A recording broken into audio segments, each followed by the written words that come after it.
Hello বন্ধুরা, তোমরা তো টমেটো চাটনি খেয়েছো, টমেটোতে ডাল খেয়েছো, টমেটোর পকোড়া কে কে খেয়েছো আমাকে একটু কমেন্টে জানাবে। আজকে আমি টমেটোর পকোড়া করে দেখাবো।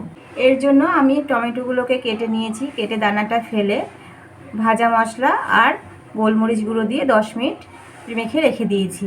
আমার ভাজা মশলাটার মধ্যে আছে ধনে, জিরে, শুকনো লঙ্কা, তেজপাতা আর গোটা গরম মশলা একসঙ্গে শুকনো কড়াই ভেজে গুঁড়ো করে নিয়েছি।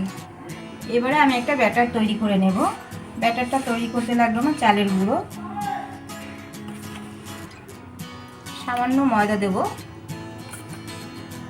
আর দেবো একটা পেস্ট। এই পেস্টের মধ্যে আছে ধনে পাতা, রসুন, কাঁচা লঙ্কা একসঙ্গে আমি বেটে রেখেছি।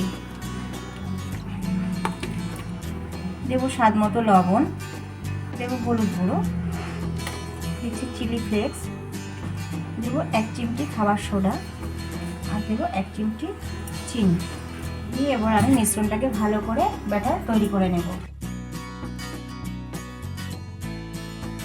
টমেটোর পকোড়া ভাজার জন্য ব্যাটারটা আমি এইভাবে গুলে নিয়েছি। কড়াইটা গরম হয়ে গেছে, এর মধ্যে সাদা তেল দিয়ে দিচ্ছি। আগে থেকে মেখে রাখা টমেটোটা এবারে ব্যাটারে দিয়ে ডুবিয়ে ভেজে নেব।